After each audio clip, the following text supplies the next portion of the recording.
It is another episode of the On the Mic podcast, and I know MMA fans are probably waiting for a UFC or MMA recap of 2021. We'll hand out awards. We'll do that next week with Kelly Murphy, but it's the holiday season, and if you know I do work with On Tap Sports Network, you also know that I'm still writing about Bears. Eventually, I'll be writing about the NBA over with those guys, but no one better than the man that you can hear on ESPN 1000, Monday through Friday, from 7 to 10 a.m., Kap and J-Hood show. You can catch him on the Football Aftershow on NBC Sports Chicago following Bears games. He also does Cubs coverage with them.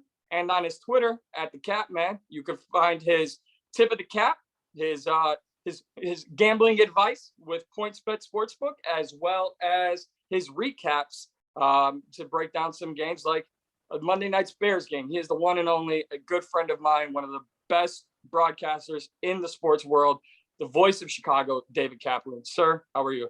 My guy, how are you? I'm good. I am good. It's so hard to say that I'm good given the Bears season that we've had. I'm still rocking the Bears.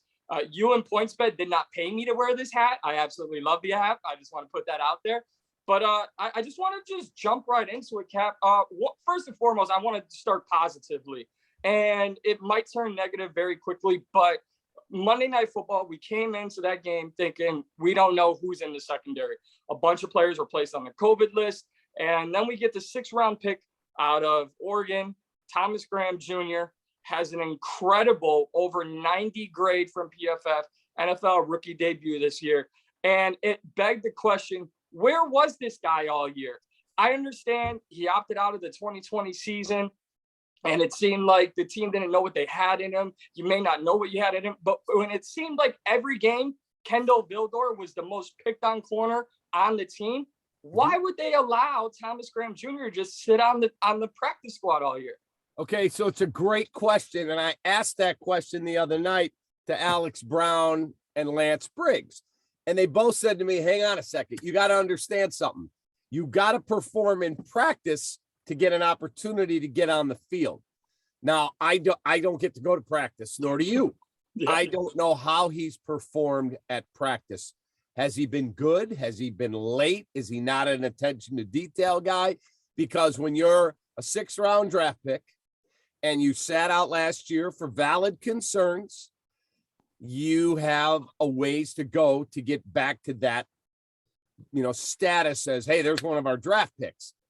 Again, I don't know what he's been like on a day-to-day basis. So their point was, and I understand it because I was like you, I'm like, where's this guy been all year? We've needed a second corner. Their point to me, Alex and Lance Briggs and Dave Wanstead said, okay, so what are you going to do about it, Thomas? We're going to give you an opportunity here. Maybe we don't think you've earned that opportunity, but next man up. We got 14 guys on the COVID protocol list. You're in. And he played his ass off. Played great. So maybe a light went on. This is my opportunity. Let's see what he does with it going forward. I would assume against Seattle, you'll see him get a lot of time. Hopefully he stays healthy. And maybe, I was a guy, I've told this story many times. My brother's an eye surgeon. My brother was valedictorian in high school, valedictorian in college, #1 in his med school class, and #1 when he graduated his residency at Mayo Clinic. Like, he's brilliant and he loves sports. If my brother and I came home on a Wednesday, we'll pick a Wednesday, and we both had tests in school the next day, but Wednesday night, there's a huge game on, whoever it is, I'm going to find a way to watch the game and I'll figure the test out tomorrow. My brother, who loves sports as much as I do, would say, yeah, you know what? I can't. I got to be ready for my test. That's why he was a valedictorian and I wasn't. So my point is maybe the light went on later in life for me. I got to college and I'm like, okay, time to go. Put childish things away. Let's go. And my work ethic was always top of the list, but my attention to detail was here. Now, the last 25 years, I've been here. And so maybe that's where Thomas is. I would love to sit. That's a guy I would love to sit and do a podcast with, not a 5-minute, hey, man, tell me about playing your first game. I want to sit down and go, what took so long? And if you're willing to look at the mirror and go, here's why. The why is I didn't pay attention to detail, or I had my priorities wrong. Maybe that's where he was. All I know is he opened eyes the other night. He absolutely did, and a big credit to not only Sean Desai, but a guy who I thought was a very underrated hire this when he got brought onto the staff is secondary coach Deshaun Townsend, who was a great corner in his own playing days. And you kind of see all these guys step up into the limelight, a bunch of the corners, not just Thomas Graham, and they played a very decent game. I mean, the offensive woes we can talk about later, but a huge credit to the coaching staff for getting those guys on the defensive side of the ball ready for Monday night.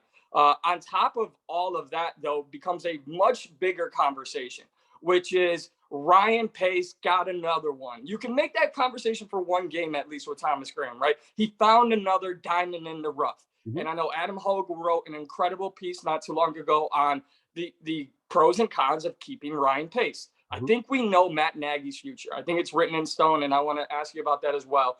But there's a huge debate on what to do with Ryan Pace, and maybe it is keeping him in the building, but putting him in a different role. Just straight up, Cap, what do you think is the best thing to do with Ryan Pace? Because he has kind of revolutionized the Bears in the building and the football building aspect that Adam Hogue laid out in detail on NBC Sports Chicago. I thought it was a great piece, phenomenal piece. But when you find these guys in the 5th round, 6th round, Khalil Herbert's another 6th round pick, Larry Borum, a 5th round pick, just guys this year who have made impacts. He finds a guy like Akeem Hicks years ago in free agency that he knew from New Orleans. He can do it later, but he's missing nonstop in the early rounds. And then you have a guy, he goes and makes this aggressive move to get Justin Fields, who looks to be every part of the next franchise quarterback. Does that save him? So it's a great way you presented it. It's a great question. So I have a good relationship with Ryan. I did not know him, and I watched the 2017 draft unfold. And he trades up one spot to get Mitchell Trubisky. Now, you're talking to a guy who scouted in the NBA. I've been in a draft room. I know what those moments are like. I've never run an NBA draft or an NFL draft, and I never will. But I've sat there and watched Donnie Walsh talk about how he's going to make a move for this guy or that guy.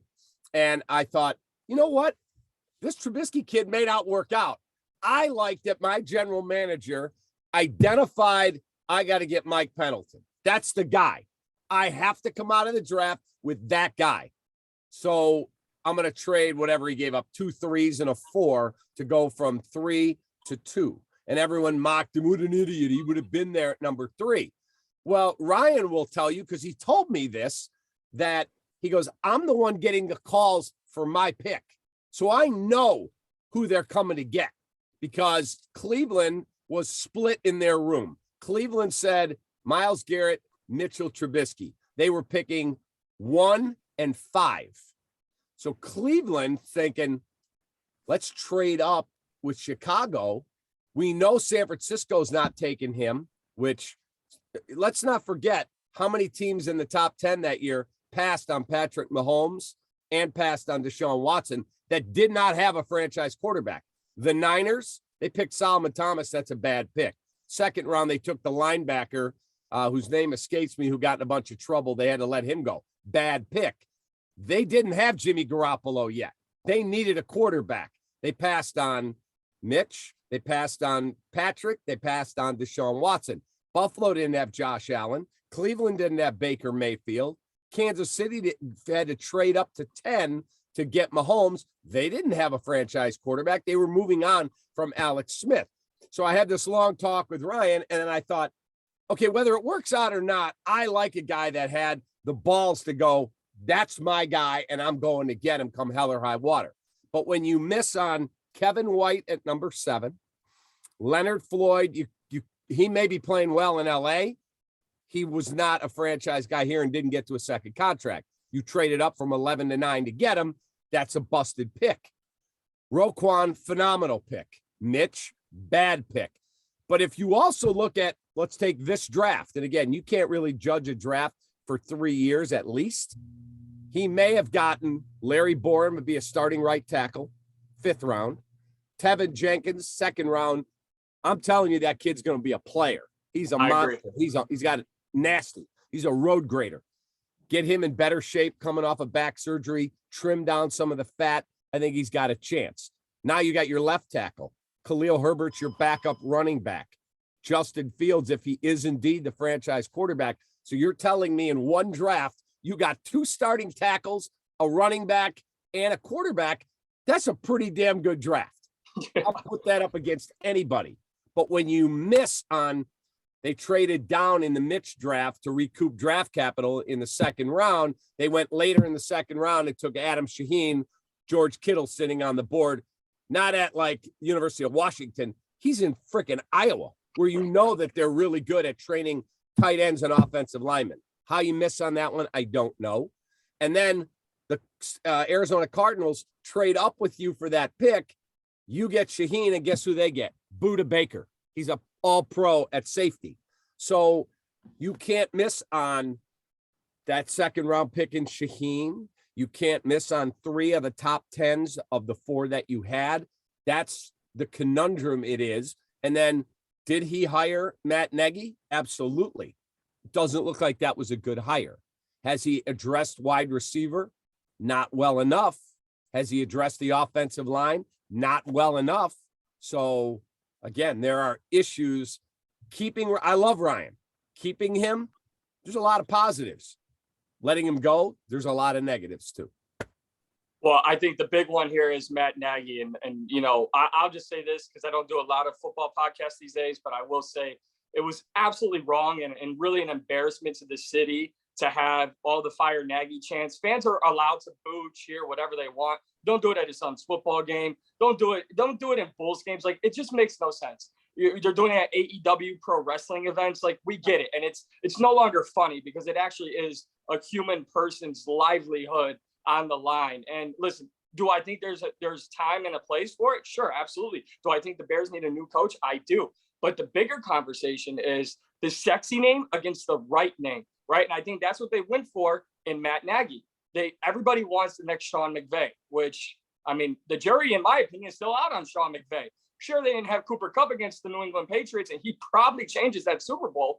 But what has he won? I mean, he's put together a great offense, but it's like being the homecoming queen. You're not the prom queen. You're the homecoming queen if you're right. Sean McVay. And so I think we're almost getting to the conversation point, and I know there's a lot of rumors about a guy you know very well, and Olin Kreutz, and getting involved with the organization. And there's been calls for people wanting that name that means so much to the Bears franchise in terms of finding their next head coach. But then there's people calling for Ryan Day in Ohio State. What is the best way fans and people on the outside should be looking at this coaching search when it does start? And should it start soon with this new rule in place that teams can interview coaches before the end of the year? So I've always believed, okay, it's time, move on from Matt, because you have this opportunity to go interview coaches before the season ends. But as I start to think about it more and more, if we're going to change the way the organization is structured, let's assume that they keep Ryan, and Ryan's moved into a different role. He's George's special assistant. He's whatever, but he's not the GM anymore. Okay, so here's the way you got to look at this. If Ryan is fired, you're out. Pack your stuff. Here's your money. You're gone. Who's doing the interviews then for the coaches? George and Ted, two guys who are inept at hiring. They've done an awful job step by step. Like when you fire Lovie Smith, you got to let Phil Emery's already in the building. Like you fire Jerry Angelo, you bring in a new GM, but you don't let him change coaches. And then the next year you let him change coaches. Well, now he's already a year into his job. If you're going to cut ties with the GM, let him do what he needs to do. Then you bring in a guy for an interview in Chris Ballard, who is doing a really nice job in Indy. Hadn't won anything yet, but he's rebuilt that thing. Chris Ballard is sitting in the conference room at Hallis Hall and says to George, I want the job. He'd been a scout in Chicago. Okay, Chris, we're very interested. Tell me the first thing you're going to do if I hire you. Well, I am going to cut Jay Cutler tomorrow. He needs to go. And that's just the way it's going to be. And Ted Phillips, I do not want him anywhere around football operations. Pretty reasonable requests. George said, yeah, thanks. Not interested. You're out. And that was the end. So he goes to the Colts, and that's how Ryan Pace ends up here. So they make Ryan hire John Fox because, well, you've never been a GM before, so we're going to get a veteran coach who can kind of help you through this. No, if I'm hiring Mike, let Mike do the job, or don't hire Mike, period. Mike, I'm giving you the job. What are you going to do? Well, here's my plan. Okay, good luck. Go get him. If I don't like your plan, I won't hire you. So as you look at the way this whole thing is structured, okay, let's assume you want to go interview, pick a guy, Byron Leftwich. If it's not Ryan doing the interview, who is? I don't know the answer to that. So maybe it's pointless to fire Matt because there's no one to do the interviews. And instead you decide, all right, I'm finally going to do this. I'm going to change the structure. Trace Armstrong. That's who I would hire. Trace, how much is it going to cost? And it's going to cost a lot because he just did Lincoln Riley's deal. Okay. That's $115 million. Yeah. He gets a percentage. Yeah. I think he gets like 3 or 4% of that deal. Brian Kelly, 95 plus incentives. He did that deal. Ryan Day makes $7.3 million in 2022. He's his agent. Urban Meyer, he's his agent. Matt Nagy, he's his agent. So let's assume you bring Trace in. Now Trace has to go hire the GM he's comfortable with, and then the two of them go and hire the coach that they're comfortable with. I'm tired of hearing people in the media or fans say, I only want an offensive coach because we got to develop Justin. Well, let's look at the best teams in the league. The New England Patriots, their coach is a DC, Bill Belichick. He's had amazing offense. They developed a 6th-round pick named Tom Brady at pick 199. He hired a good offensive coordinator. He helped develop him. Then they moved Josh McDaniels in. He continued that development. Let's go to Seattle. Russell Wilson's going to the Hall of Fame. His coach must be an offensive wizard. Oh, wait a minute. Pete Carroll's a DC. Mike Tomlin, DC. As you go through the league and you go, there's a lot of defensive guys. Okay, let's go to Baltimore. Lamar Jackson's revolutionized the game. Wait, his coach was a special teams coordinator. He'd never been an OC or a DC. So my point is, go get the best leader of 53 men that can stand in front of the room and go, this is the way it's going to be, and this is what we're going to do, and follow me, and I'm going to lead. And then as Jimmy Johnson told Dave Wannstedt, Dave was telling us the story again the other night. Jimmy said, Dave, what are you doing calling defenses? Well, that's my forte, and I'm the head coach at Chicago. I'm going to call my own defense. No. He said, you're the CEO of that operation. Though your days as a coordinator are over. And guess what? Mike, you're my offensive coordinator. Your job is to score as many damn points as possible.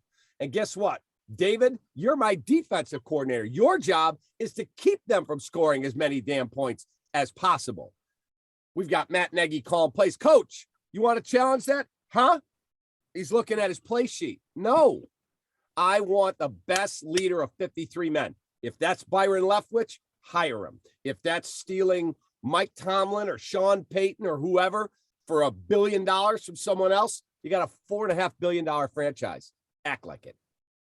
I couldn't agree with you more, and very well put. One thing, and I wrote this for On Tap Sports Network. It's coming out probably today. Shameless plug there. But one thing we've heard over the last couple of weeks that I thought is an unfortunate, I don't want to call it embarrassment, but it's an unfortunate development, is that Akeem Hicks has pretty much laid out that this is his final few games with the franchise. And I think when we saw the way, and I'm not comparing him anyway to a guy who in Lance Briggs or Urlacher or some of the guys from that 06 team, but for so long, although Khalil Mack and Roquan Smith pop off the stat sheet, for so long, Akeem Hicks has been the heart and soul of that defense. And when he's on the field, and that's been the problem the last 3 years, he hasn't been healthy enough. He's been a leader. And I think you saw a guy in Angelo Blackson who was all up in Minnesota's face on Monday Night Football, kind of trying to take the lead from Akeem Hicks and go, no, we have to be intense. I don't care for 4-9. We have to fight every single play. This is a division game. We're going to punch them in the mouth because they're going to punch us right back. And to see a guy who Ryan Pace took from New England, again, he knew him in New Orleans, and he said, this is our guy. And Akeem came in, he embraced Chicago. He embraced the Chicago culture, what it meant to be a Chicago Bear. I know he's beloved by fans. To me, it's unfortunate because I think the kind of intrigue and mystique to Akeem Hicks is when he's healthy, he opens up for everyone else around him. Now, the question is obviously his health.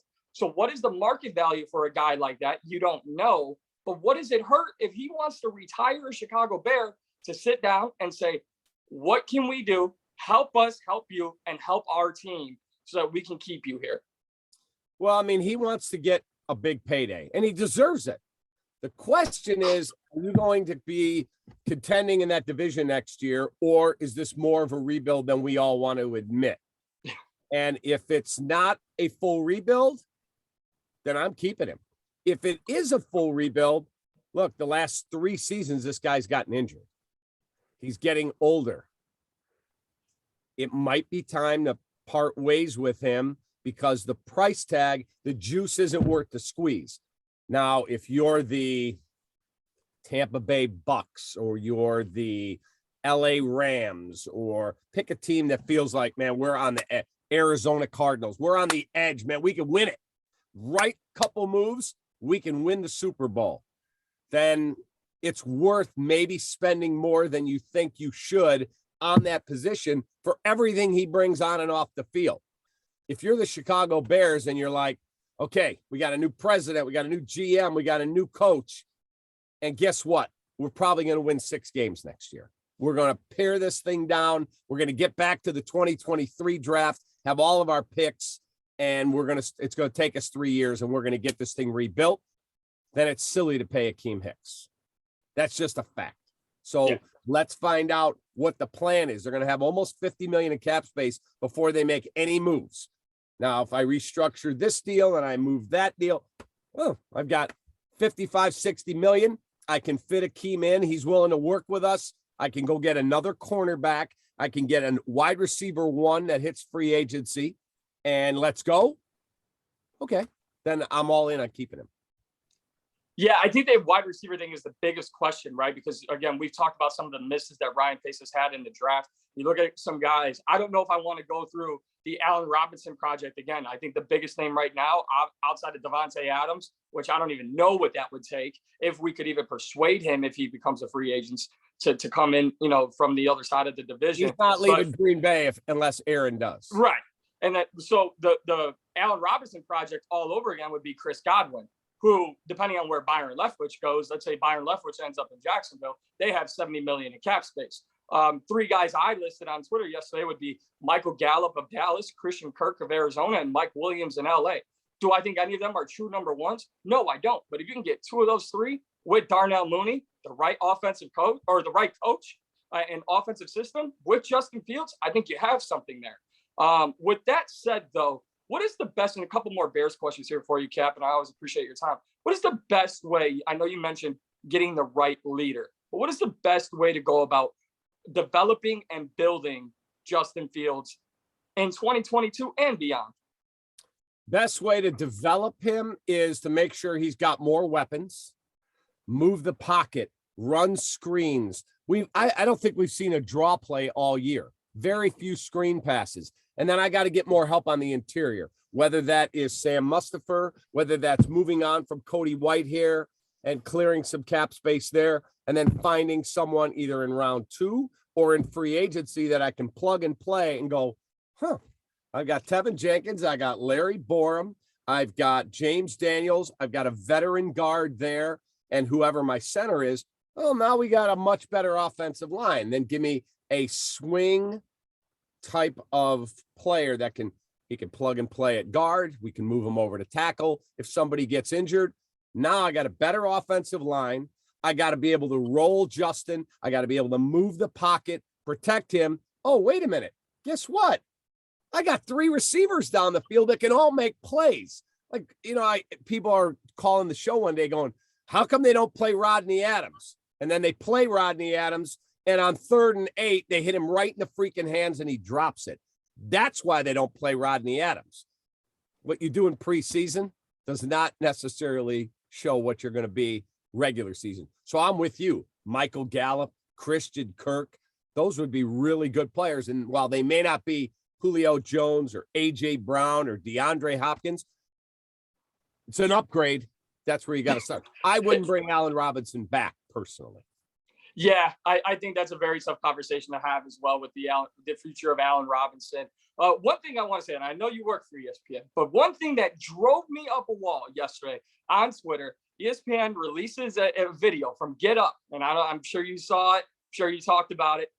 Former Jets GM Mike Tannenbaum compared the vacancy of head coach for the Jacksonville Jaguars to the dream scenario and compared it to Steve Kerr joining the Golden State Warriors and how that is a better fit. That is the dream place for any head coach to go to over, let's say, the Chicago Bears and any other vacancy that might be available. Because Trevor Lawrence is there, because they have $70 million in cap space. Mike Tannenbaum thinks they can bring in Devontae Adams. I don't get it. I think it's absolutely wrong. I do think the Bears are somewhere in the middle of not a complete rebuild because they do have some very good players on that team, but also they're not contending next year.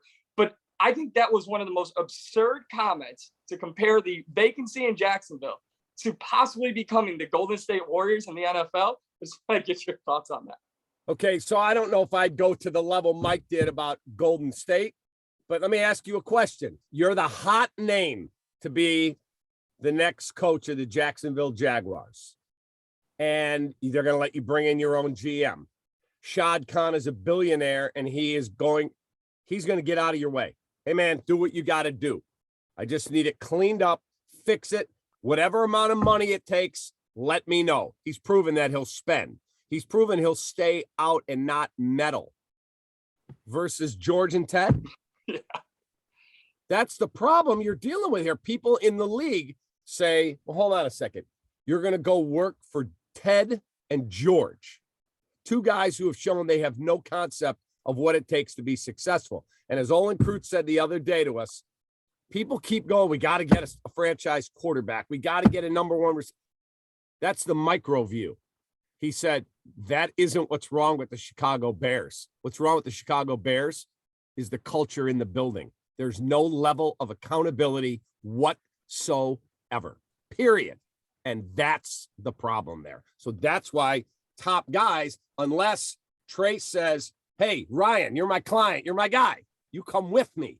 We're going to run this. I've got a 5-year deal for you he's making 7.3 at Ohio State. Probably going to take $10 million a year. I'll give you $50 million. I'm taking 50 to be the team president. And George says, Ted's out of the way.